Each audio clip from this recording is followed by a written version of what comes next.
There is nothing wrong with your television set. Do not attempt to adjust the picture. For the next hour, you must suspend your disbelief. Suppose an alien spacecraft has crashed in the desert. We recovered it. Our job? Figure out how it works. Reverse engineer the technology. With the help of leading physicists, astronomers, and engineers, we'll decipher UFO technology. Inertia cancelers, anti-gravity devices, and wormhole excavators. And maybe in the process, discover the secrets of the universe through alien engineering. Through alien engineering.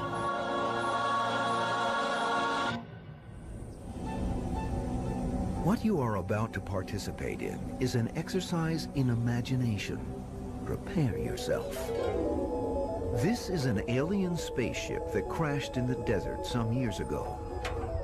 We've been given the task of decoding the technology and figuring out how it runs. We've assembled a team of some of the smartest and most imaginative researchers, physicists, engineers, and astronomers as advisors. Step by step, our experts will take us on a technical tour of this ship, from its controls, to its aerodynamics, to its propulsion. We'll learn how it travels through space and how it maneuvers in the air. This task won't be easy, but it will be rewarding. Alien technology is centuries, millennia ahead of ours. When speaking about flying saucers and UFOs, people are going to laugh behind your back, and there goes your career. My attitude is we have to have an open mind. Open your mind to the possibility that a civilization could exist that is 1,000,000 years ahead of us. I say, find me a law of physics that prevents contact between civilizations that are 1,000,000 years ahead of us. No need to convince us. We have the proof. This ship is like a cheat sheet for advanced physics. Let's start with the basics. The shape and flight characteristics of the ship. Our aliens built a saucer. Are there any aerodynamic advantages to this shape? There were plenty of other options. Examining records of UFO sightings over the last 50 years, it's obvious there's more than one design. When you start researching UFO sightings, you quickly realize that there's many commonalities throughout the cases that kind of stay true throughout all the different reports. The number one thing is we think of UFO, we think of a flying saucer. The disc shape, usually metallic, glistens in the sunlight, and that's really probably the most prevalent. Secondly, you have the cigar-shaped UFOs. Then one of the other popular types of sightings are the lights in the sky. The glowing orbs, sometimes going very slow, sometimes seen going very fast. A triangle or boomerang is another commonly reported shape. Since aliens may come from all over the galaxy, it makes sense that they would have different makes and models, just like we do with our aircraft. Each has its own purpose and handling characteristics. When you think of a light plane, the wings generally have blunt leading edges, but the minute you get into higher speeds, then the wings have to have sharp leading edges. When you get into hypersonic speeds, there may be no wings at all. The hypersonic vehicle that NASA is testing now essentially is a flying slab. Shape does affect the aerodynamics of objects flying in our atmosphere. When you think about a conventional airplane, there generally the forces that act on it are lift. And that's generally done by some surface, we call it a wing. Now, acting against lift is drag. That is the The mere fact of the air moving over a surface and tends to impede it. That, of course, has to be overcome by some kind of forward propulsion or thrust that counteracts drag. Few of the reported sightings mention wings, tails, jets, or propellers. But an object lacking these essentials could still stay aloft. You know, there's a saying, with enough propulsion you can fly a brick, and that's true. With enough propulsion, a craft can even make it into space. Like our rockets, the cigar-shaped UFOs would be good for drilling through our thick atmosphere. When looking at reported UFO shapes, the boomerang or triangle is one of the best, aerodynamically speaking. We even have our own boomerang-shaped aircraft, such as the B-2 stealth bomber. It's known as a flying wing design. The flying wing is a beautiful shape, at least for subsonic flight, because it's all wing and it's all efficient.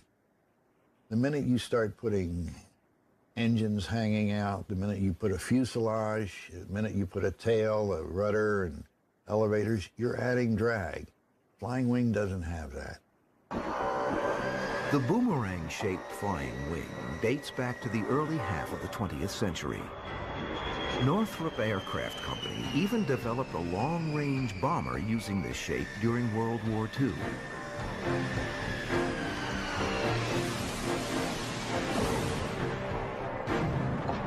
Coincidentally, the sighting that started the UFO phenomenon also describes boomerang-shaped objects.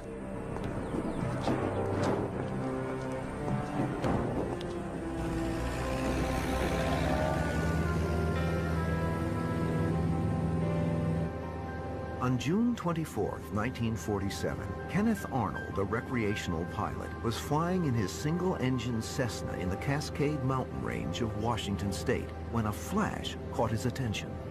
He claimed to see several metallic objects flying in a loose V formation and moving at a terrific speed, in his words.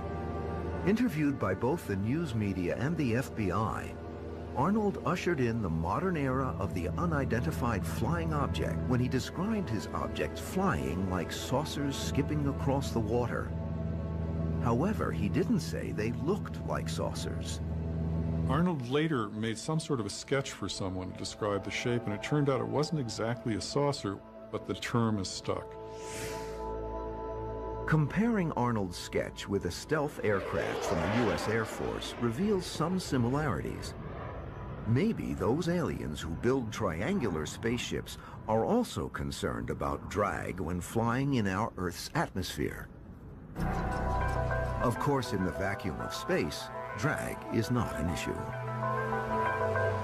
Looking at other commonly reported shapes of UFOs, we realize our aliens don't seem to care about drag in our atmosphere at all. If they did, they wouldn't build flying saucers.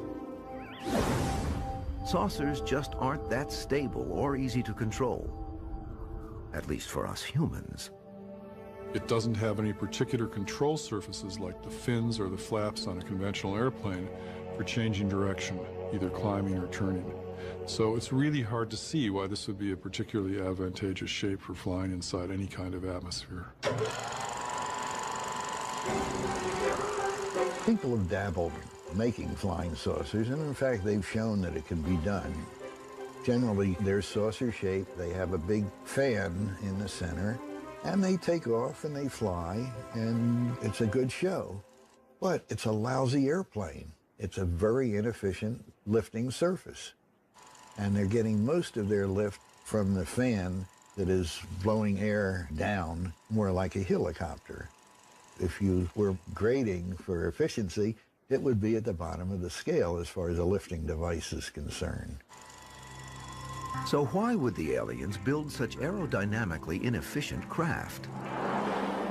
The truth is, they could build any shape of ship and it would still fly, thanks to its super strong propulsion system. And it seems to me that when you think about what's been reported, their propulsion systems must be so powerful that it really doesn't matter what shape they are. We'll explore our alien ship's propulsion later. But for now, let's keep this in mind. On this ship, aerodynamics are almost obsolete. Maybe our aliens selected the flying saucer model for no other reason than it looks cool.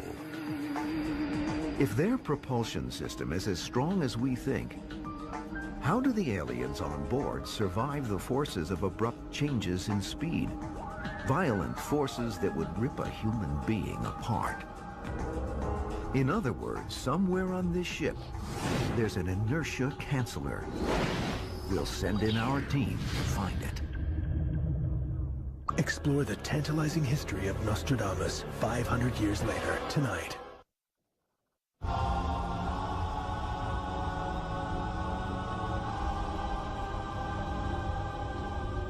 Our alien ship is immune to the effects of drag within Earth's atmosphere.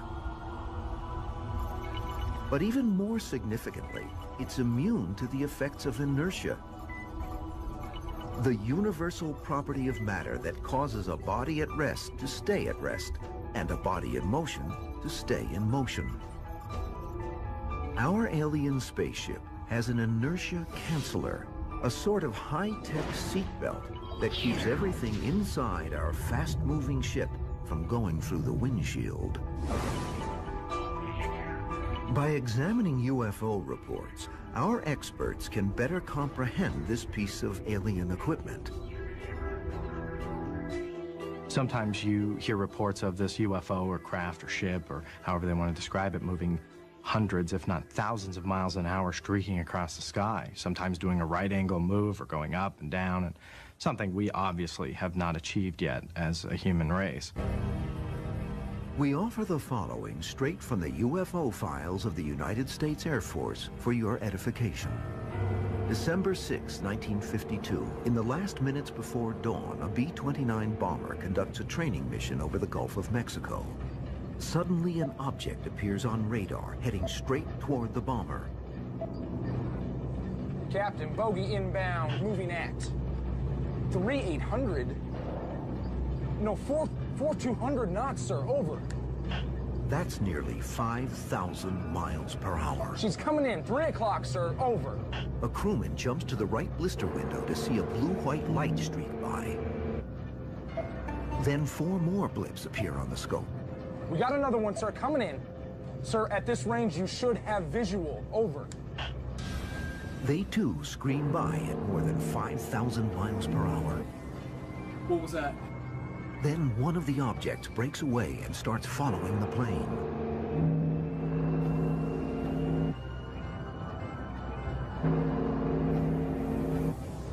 Minutes later, the radar operator sees all the blips fly toward and merge with a much larger radar blip that suggests a large flying craft. This large mothership then tears off at more than 9,000 miles per hour. Our aircraft then and now can't come close to that speed. And even if they could, it would kill us to be going that fast and suddenly stop or turn.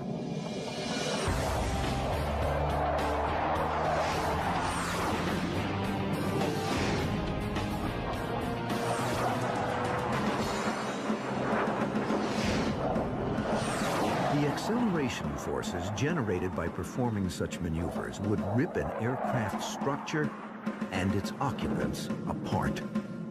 Anytime that you slow down, speed up, or turn, a force is involved. And if it's very severe, then the force has to be very severe.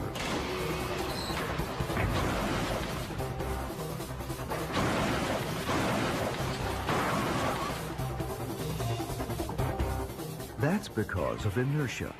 Once again, the property of matter that causes a body at rest to stay at rest, and a body in motion to stay in motion at the same speed and in the same direction, unless acted upon by an outside force. That's why when you're in a car and you slow down, that you're lurching forward, because your body wants to keep moving forward even though the car is not.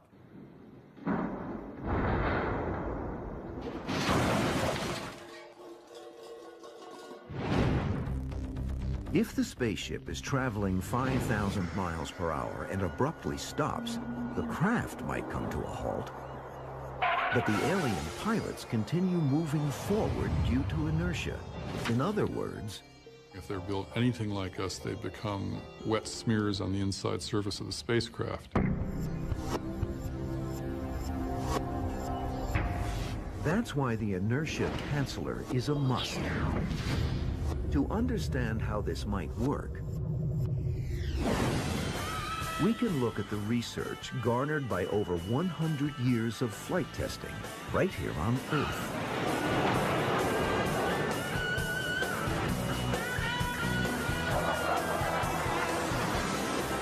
Acceleration forces are measured in units of gravitational acceleration, or G-forces. A single G is the pull downward Earth has on our bodies when we're at sea level. Jet fighter and stunt pilots pull elevated Gs up to 9 during certain maneuvers. Pulling back on the stick generates positive Gs. This gives a person the sensation of being several times heavier. Diving, or abruptly stopping, produces negative Gs and a feeling of weightlessness, like a roller coaster going down the first large drop. But pulling serious Gs isn't like riding an amusement park attraction. In fact, it can be deadly. Here at Lemoore, California's Naval Air Station, pilots take a ride in the human centrifuge to see just how many positive Gs the human body can withstand. Okay, go ahead. Should start to feel the gradual onset of Gs now. The centrifuge we have here, the gondola itself travels at about 65 or 70 miles an hour, which doesn't seem like it's all that fast, but as it rotates on that arm, it produces some very significant G forces. As much as 15 Gs, although we are human limited to 9 Gs. The goal of our training here is to educate pilots and aircrew what it feels like to pull Gs under controlled laboratory situation. We will often take them right to the edge of G-lock. G-lock is the technical term for gravity-induced loss of consciousness caused by blood draining from the brain. Testing helps pilots to know what the onset of G-lock feels like, and therefore how to avoid it later when they're actually flying. Unchecked, G-lock can cause pilots to black out. Eventually, they will die, either from lack of oxygen or from crashing their aircraft. What happens is, at certain points, the blood literally cannot pump around your whole body. The forces are so great that the blood gets pushed to your legs. So 10 Gs, a very hardy astronaut could survive. Beyond that, literally parts of your body get pushed apart, get crushed, literally by the G forces.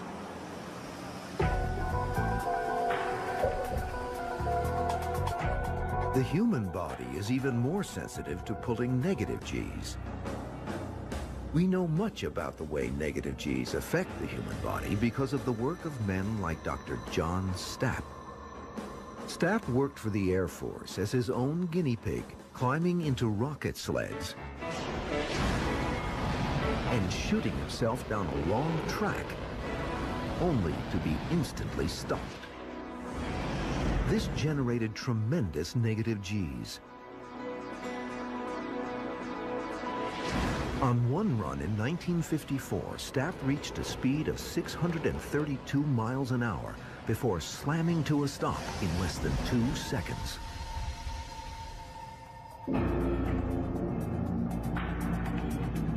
He survived, but suffered a complete redout, bursting the capillaries in his eyes due to the force of more than 40 Gs. Stapp's experiments made everything from ejection seats to car safety belts safer. However dramatic, these tests don't come close to producing the kind of G's a ride in a UFO would. Let's say a flying saucer were traveling at the speed of sound and made a right-angle turn in 1/10 of a second. The acceleration felt would be about 300 G's, which would really be enough probably to tear everything apart, any material we know of, and everything inside it. But that maneuver is nothing for a UFO. Some radar reports indicate an object going from rest to 9,000 miles per hour almost instantaneously. The G-forces that you'd experience if you did that would be literally thousands of times the force of gravity. And that'd be far greater than you'd experience, say, if you were in a jet plane that lost power and crashed on the ground. Our ship has an inertia canceller because simply flooring the ship's gas pedal creates more G-forces than crashing a plane. So how does it work?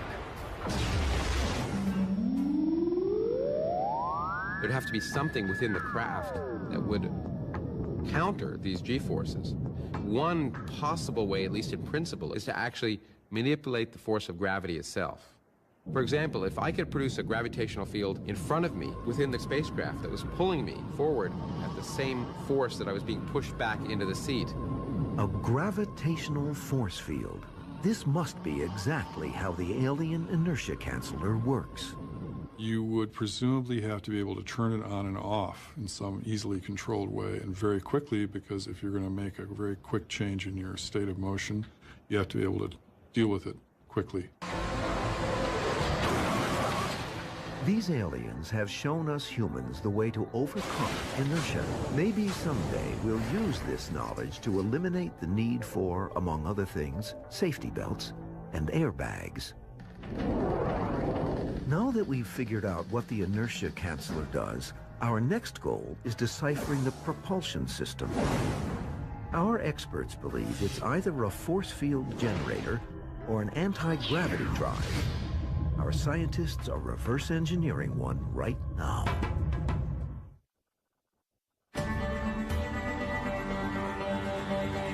Beyond their shock value, close encounters with UFOs can reveal secrets about how alien spacecraft actually function. Perhaps even clues about their propulsion systems. What you are about to see is a dramatization, a composite of similar encounters. Thing on? Yeah. Okay, now look, the first thing we do when we get to the campsite is crack open the cooler, right? Right on. Two men are heading off for a weekend camping trip. They're also headed for a shock. In many cases, there's been sightings where a UFO would come out of the sky or hover over a car or come down behind a tree line or something like that. First thing I'd do is I'd quit my job. Sometimes even turning off a car engine, making the lights flicker. But how they actually can do that is really kind of a question mark. I can't believe we ran out of gas. We didn't run out of gas. Something else must be wrong. There are certain characteristics that are reported again and again, regardless of the shape of the craft. One would have to do with silence. It could be a very, very large craft hovering nearby overhead, and the witness reports that it makes absolutely no sound. Oh, we'll just cut through here to get back to the highway. Look, if you didn't think it was such a good idea, you should have said something at the time.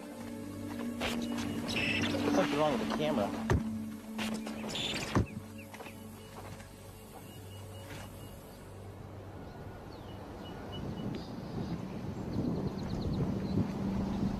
What is that? What the heck is that? Bob, what is that?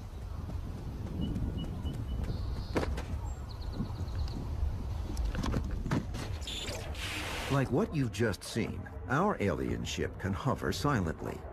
Also, the energy produced from its propulsion system interferes with electronics. The ship uses either an anti-gravity drive or a force field generator for its propulsion system. Our engineers are trying to determine which one of these devices the ship uses. Perhaps the aliens have discovered a way of silently turning off gravity. Somewhere on this ship might be an anti-gravity drive that negates the natural pull objects like the Earth have on other objects. But what is gravity? For this, we'll need to go to the blackboard. There are 4 known forces: electromagnetism, the strong and the weak nuclear forces, and gravity. Gravity is the most enigmatic. Ironically, it's the one we're most familiar with, and the weakest of the 4. If you say you don't really understand gravity very well, you're in good company, because I think not even the best physicists really understand gravity yet. E is equal mc squared, in which energy is per equal to mass multiplied with the square of the velocity of light. Albert Einstein, while a young patent clerk, revolutionized our understanding of how the universe works with his special and general theories of relativity. In general relativity, Einstein said gravity is the result of the curvature of space caused by energy and mass. Gravity is our experience of that curvature produced by the mass of the Earth. Could this device be an anti-gravity drive? We humans are striving to create our own anti-gravity drives. So far, none has succeeded. And most physicists will tell you it's impossible. Right now, I'd have to say we just don't know. So far, gravity is something that acts on us, and we don't act on gravity. Just because we aren't manipulating gravity yet doesn't mean the aliens aren't. But an anti-gravity drive isn't the only way for the aliens to skirt gravity. A force field generator could allow the saucer to overpower gravity. If it doesn't manipulate gravity, maybe it uses one of the other 4 known forces for propulsion and levitation. Perhaps the exotic force that holds photos to your fridge. At every point in space surrounding a magnet, there is a force field called the magnetic field. All permanent magnets have a north and south pole. Opposite poles are attractive to each other, and their force fields pull them together. Identical poles repel. And this force will, within certain parameters, overcome gravity. Electrons moving through a coil of wire also produce a magnetic field. So if you want to make a very powerful magnet, you do what many of us have done in 2nd grade, which is you make a coil of wire, and then you put electrical current through it, and you prove that it's an electromagnet by having it attract a nail or some other steel object to it. We're using electromagnets for propulsion right now. A maglev train uses opposing electromagnets to levitate the train and propel it down the track. While the maglev train relies on 2 sets of magnets to perform its trick, some materials need only 1 magnetic field to perform the same stunt. This is a hockey puck, if you will, of yttrium barium copper oxide. This is one of the high-temperature superconductors that was discovered about 20 years ago. If we put it in liquid nitrogen to cool it down, then it becomes superconducting, and its properties change dramatically. When this gets cold enough, it becomes a superconductor, and it then will levitate above this track that's made up of neodymium iron boron magnets. The supercooled superconductor is perfectly diamagnetic. It expels the magnetic field. It's being pushed up against gravity as it's trying to expel the magnetic field out of itself. Another way that you can use magnetic fields to counteract the forces of gravity is through levitating anything that contains water, for example, because water is diamagnetic and it wants to repel magnetic fields. So it really wants to get out of the magnetic field. Even living things can be diamagnetic, such as a frog.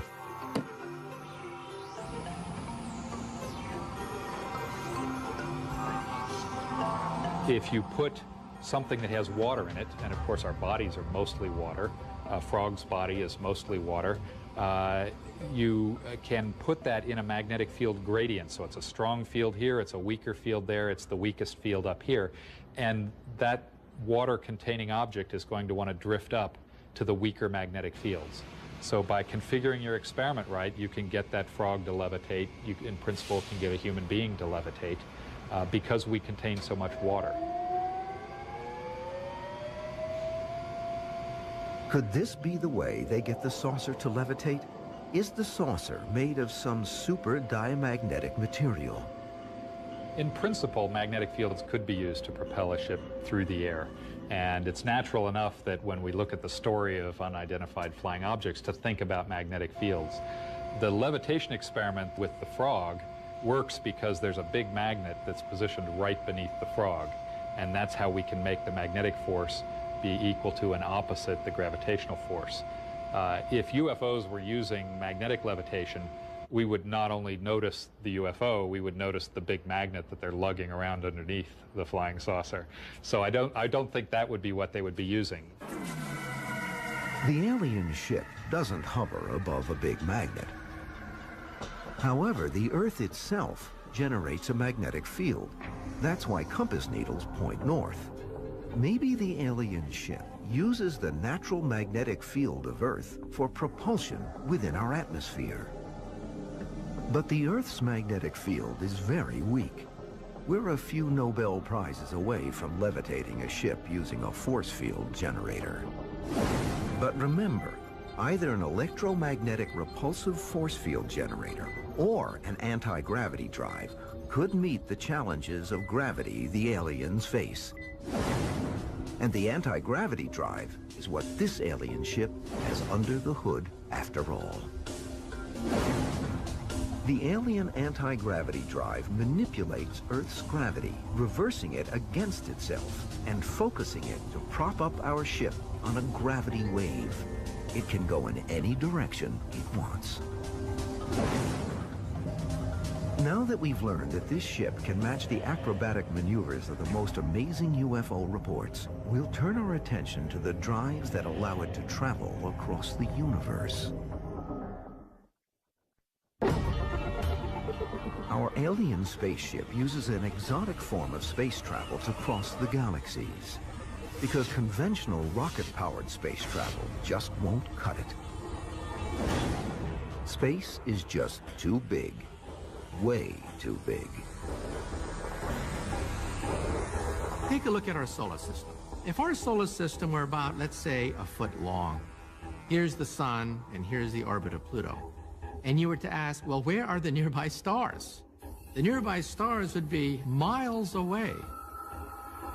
After our sun, the closest star is in the Alpha Centauri system, more than 4 light-years away. That means that even if the alien ship could travel at light speed, a mind-boggling 186,000 miles per second, it would still take over 4 years to get to Alpha Centauri from here. And even if we went, there probably isn't anyone to meet. Scientists optimistically estimate the nearest habitable planet at 45 light-years away. Clearly, they're using unconventional methods. Besides, covering such vast distances would require a lot of rocket fuel. All that fuel adds weight, of course. Consider how long it would take the aliens if they were using conventional rockets. Our Voyager missions that explored Jupiter and Saturn are the fastest man-made objects, traveling 10 miles per second. Pretty fast, but that's still not fast enough. If the ancient Greeks at the time of Homer had launched a space mission to the nearest stars, and it traveled as fast as Voyager, the fastest space probe that humans have ever launched, and if they launched it 5,000 years ago, it would still be another 70,000 years before it would get to the nearest star. It wouldn't even be 1% of the way there. This ship is engineered to travel at the speed of light, or even faster. And that's not possible using conventional methods. To do that, the aliens would have to break some laws of physics. Because Albert Einstein won't allow them to go that fast the old-fashioned way. In the early 20th century, Albert Einstein offered a radical new way to understand the universe with his special and general theories of relativity.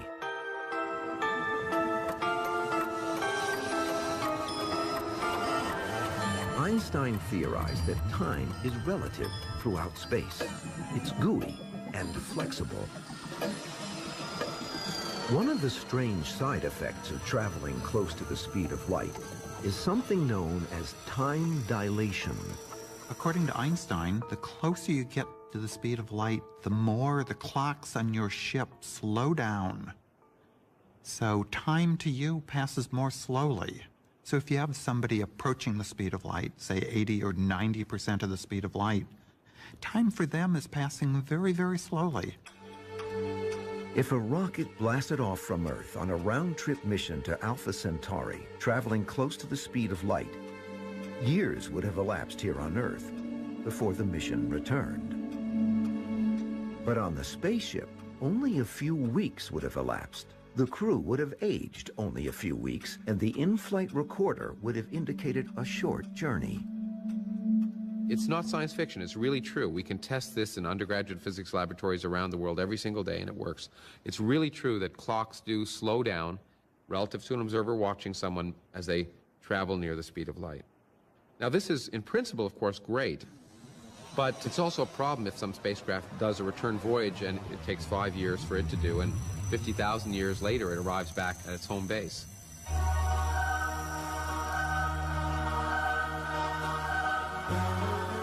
But Einstein predicts an even bigger problem.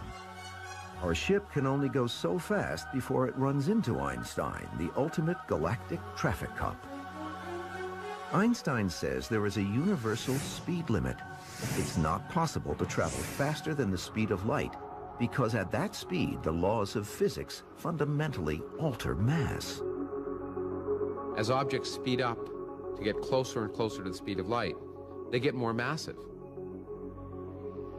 If I take a single atom and I want to accelerate it to half the speed of light, using conventional rocket fuel, the amount of fuel required will be greater than the mass of the entire visible universe. Our spacecraft, being made of atoms, would have the same problem.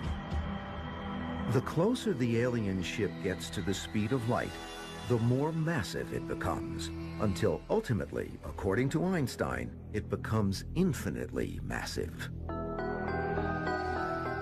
This is part of the mind-boggling relationship between energy and mass that Einstein grasped a century ago, and the rest of the world has been grappling with ever since. It would seem that this is all a roadblock stopping our aliens from traveling the galaxies. But it's really not, because our aliens have found a loophole in Einstein's general theory of relativity. Well, actually, it's not so much a loophole as it is a wormhole. There may be a detour around the speed of light.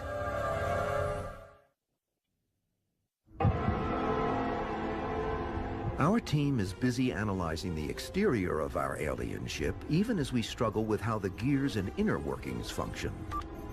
But our technicians have made a major discovery. They've tapped into what we would call the ship's computer guidance system. It appears there's a map of the universe. This could be a real breakthrough. Contrary to what we all learned in 6th grade, the shortest distance between 2 points isn't necessarily a straight line. To begin to understand what the aliens are doing, we have to again consult with Einstein about his theories on gravity.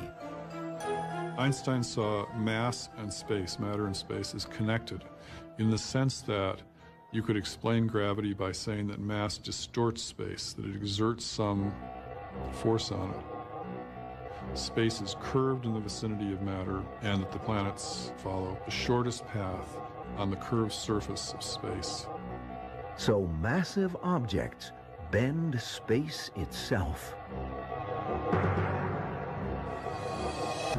Proof of this bizarre theory, which secured Einstein's place among the gods of physics, came from two British astronomers on expedition during a solar eclipse in 1919. The scientists took photographs of the sun during the eclipse. Within the darkness, as the moon shields the sun, stars near the sun are visible. But Einstein believed that some stars behind the sun would also be visible.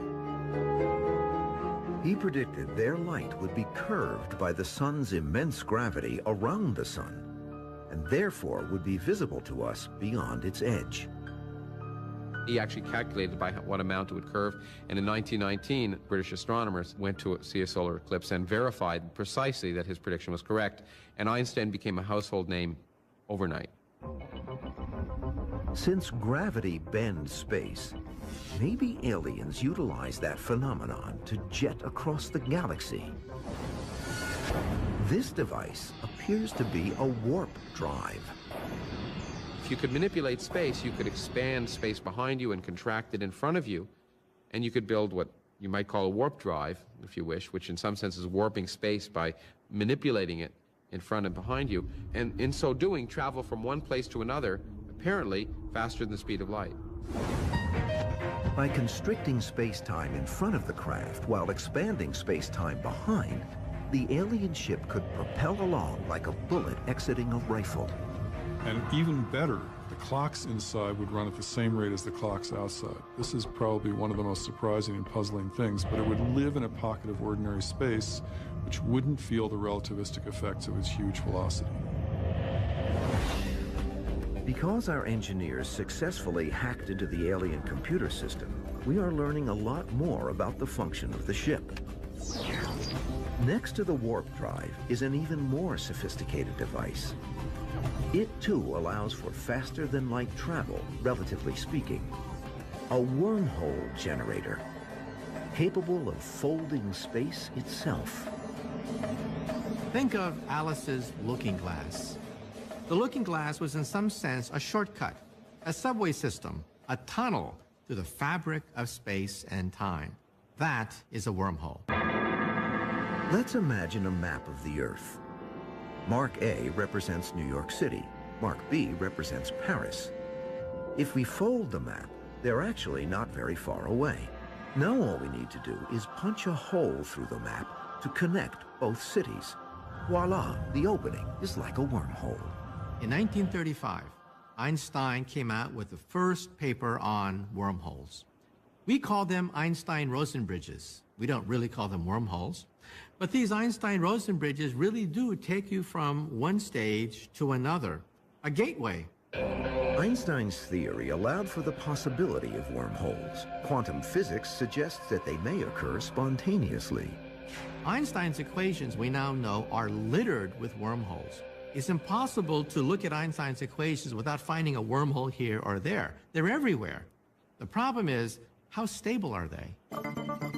Luckily, the wormhole generator also has a stabilizer. That means the aliens can prop open a wormhole and keep it open until the ship passes through. Problem solved. Understanding this alien ship has been a real challenge. We've had to push our knowledge of physics and quantum mechanics to its limit in order to comprehend what our alien visitors have achieved. But we've been able to figure out quite a bit, like how it defies gravity and inertia, and how it can sidestep the speed of light to cross the universe.